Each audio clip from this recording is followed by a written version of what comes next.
Hey guys, Alex here from Motorcycles Vancouver. I'm with Graham. How's it going? Good.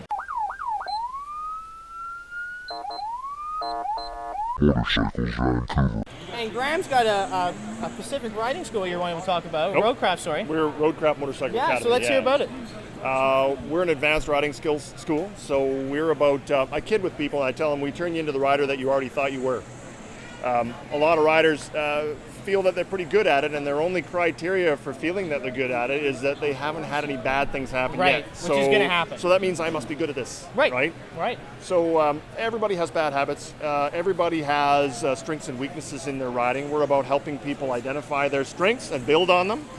Also identifying those weaknesses and improving them. Yeah. And maybe throwing in a few new tools in the toolbox to help keep you safe as a rider out there. What do you think the most common mistakes are for riders?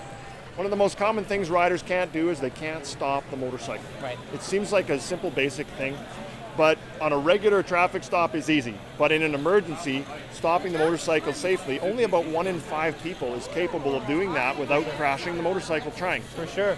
And still the majority of motorcycles on the road aren't equipped with things like ABS and... That's true. Even though a lot of the new models have ABS now, most people are still riding older model bikes that don't have ABS. Right. Right. So ABS is a great safety net, and I completely advocate its use on motorcycles. But again, you can stop a motorcycle shorter without triggering the ABS Absolutely. than you can if you just rely on ABS to save your bacon every time. Right. You can get a shorter stop, and a shorter stop might mean no collision. Right. So that's what we're working for. You gotta practice your emergency braking. So emergency braking is one of the many things you guys go Probably over. the main thing that riders are not very good at, and we help people develop better skills in emergency responses. Yes. The other thing would be the most common single vehicle motorcycle accident is the road turns and the rider doesn't. Right. So they're going too fast in a curve or unable to handle a curve at the speed they're at. Yeah. Usually that's not because the motorcycle couldn't make it. No, the motorcycle certainly could make it. Usually the motorcycle's capable, but the rider thinks they can't make it or they're afraid to try. They get that lock on the outside of the corner. And they don't know how to try. They don't know how to get more out of the motorcycle. So at a place like this, we'll help teach them where the limits of their motorcycle are. It's about learning to get better at what you ride. If you're riding a CBR 600, then let's learn how to get the most out of that motorcycle. If you're riding a Harley Electra Glide, It's a very different kind of ride. set of limits, right? So Different I'm going to style. teach that person how to get the most out of that And motorcycle. it's amazing how much bad information is out there in the community. Oh, there really is a lot. You know, with breaking in the corners and things. I myself, after spending a little time on the track, as long as my suspension's loaded, I've got no problem using both brakes in the corners.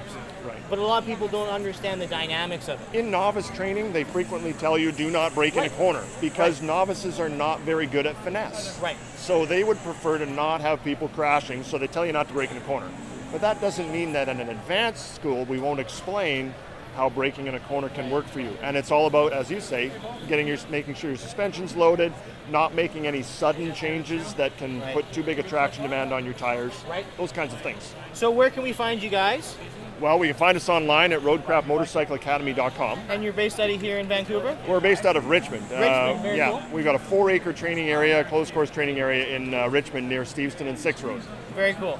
And is there any events coming up people should know about? Anything coming up? I know the summer's coming up here, so do you have any open houses, or when's the next lesson start? The very first lesson of the year starts on April 9th. We've got 2 courses in April, 1 in May, 2 in June, and 1 in July. So there's 6 sessions available this year. We've got room for 120 students in our novice program. And what should people expect to get in the class? Top 3 things. Top 3 things: improved safety, improved confidence, and better control of their motorcycle. All 3 of which are very important to any rider. And it doesn't matter whether you've been riding 1 year or 40, we guarantee we can make you a better rider. Oh, for sure. Well, hey, this is Alex from Motorcycles Vancouver with Road Test here in Richmond, BC. So thanks, Graham. Thanks very It much. was lovely chatting with you. Thanks for your time. Hey, guys, if you need some lessons, come check them out. Thank you.